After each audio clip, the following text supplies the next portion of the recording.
नमस्कार, मैं वर्तिका सिंह और आप देख रहे हैं क्लाउन टाइम्स ब्रेकिंग न्यूज की खास खबर। अब खबरें विस्तार से।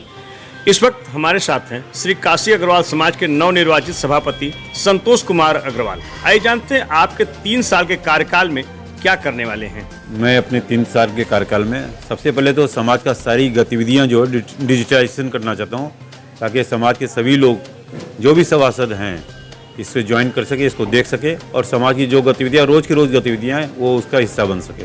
सभापति जी, पिछले 3 साल में आपके समाज के द्वारा या आपके द्वारा वो 5 ऐसे महत्वपूर्ण कार्य गिनाइए जो आप करके उनको पूरा करेंगे। पहला तो डिजिटाइजेशन है। दूसरा, हम जैसे हमको लगता है कि अपने बनास में काशी के आसपास के एरिया में काफ़ी अग्रवाल समाज के लोग हैं जो मेंबर नहीं हैं। मैं तकरीबन 50,000 से 1 लाख मेंबर बनाना चाहता हूँ। ये अगले 3 साल के अंदर हम लोग चाहेंगे और इन सब सुविधा हम लोग और सबको समाज की गतिविधियों से जोड़ना चाहेंगे, ताकि ये हमारा बृहद समाज हो सके और काफ़ी इसमें लोग नई जनरेशन है वो आके ज्वाइन करे और समाज की गतिविधियों को एक्सेप्ट करे। कुछ स्थायी निर्माण भी आप करने वाले, जैसे मैरिज हॉल है और सारी डिग्री कॉलेज, वहाँ भी कुछ निर्माण की कुछ वादे आपने किए हैं, वो क्या है उसको विस्तार से बताइए। देखिए, हम लोग मैरिज लोन भी लाना चाहते हैं और अति शीघ्र हम लोग इसके लिए कोशिश कर रहे हैं और ज़मीन देखना शुरू कर दिया हम लोगों ने। और एक तो मैरिज लोन का है, दूसरा हम लोग हॉस्पिटल भी खोजना चाहेंगे। इस 3 साल में पूरा हो जाए तो ठीक है, तो अगले 3 साल में इसको करने की कोशिश की जाएगी।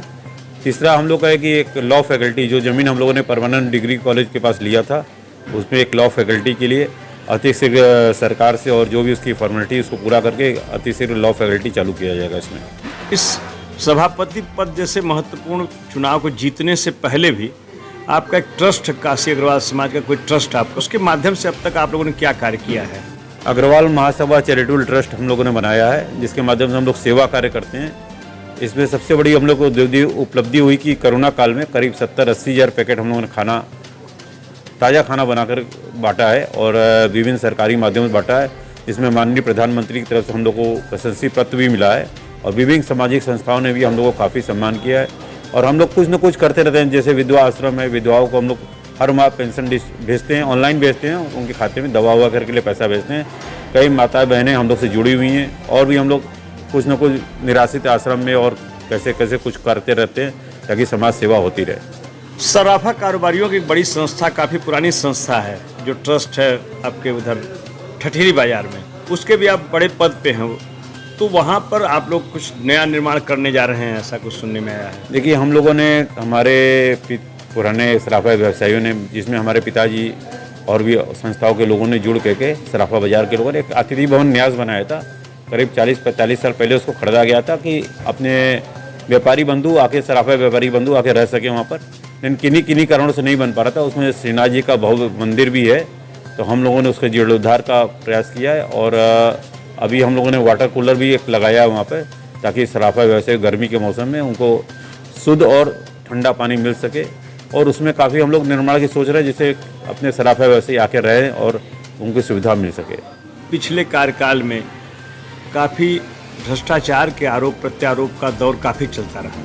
लोगों को ऐसी आशंका है कि संतोष जी अगर चुनाव जीत गए हैं तो ये कुछ बदले की कार्रवाई करेंगे, फिर लोगों को फंसा देंगे, कहीं फिर वही मुकदमेबाजी शुरू हो जाएगी। तो ऐसे जो सशंकित लोग हैं, समाज के लोग, उनके लिए आपका क्या संदेश है? देखिए, हम तो व्यापारी आदमी हैं। मुझे लगता है कि अगर हम अपने व्यापार का ही पुराना तकादा नहीं कर पाते तो पुराने चीज़ों में पढ़ने से समाज की विकास नहीं होगी। समाज को विकास के रास्ते पर ले जाना है, तो हमको नहीं लगता कि हम लोग पुराने किसी बात में पढ़े, क्या सही है क्या गलत है उससे नहीं पढ़ना चाहिए और आगे का रास्ता देखना चाहिए, ताकि समाज का नवनिर्माण हो सके और अपनी जो नई जनरेशन है, नए लोग हैं, उससे जुड़ सके। जो नई मेंबरशिप बनेगी तो नए लोग जुड़ेंगे तो समाज की उत्तरोत्तर नई बुद्धि आएगी, नए विचार आएंगे और उत्तरोत्तर विकास हो सकेगा। इस समय जो सूबे में योगी सरकार है, केंद्र में मोदी सरकार है, इनके कार्यकाल में जो एक लगातार कभी नमाज के खिलाफ हनुमान चालीसा का पाठ किया जा रहा है, तो कभी रामनवमी पर जुलूस निकालने के नाम पर हिंसा हो रही है, ये जो तनाव का माहौल बन रहा है, इस तरह के माहौल से आप कहाँ तक सहमत हैं और आपका समाज के प्रति क्या संदेश है इन सरकार को, राजनेताओं को? देखिए, हम सब लोग भारतीय हैं, हम लोगों को भारतीय बन के रहना चाहिए, सुख चैन से आपस में विकास की बातें करनी चाहिए इन फालतू बातों में नहीं पड़ना चाहिए। सभी लोग बढ़ेंगे, सबका विकास होगा तो सुख चैन समृद्धि अपने आप आ जाएगी। हम आपको यही कहना चाहेंगे, आपकी नई टीम के लिए क्लाउन टाइम्स की ओर से ढेर सारी शुभकामनाएं, बधाई।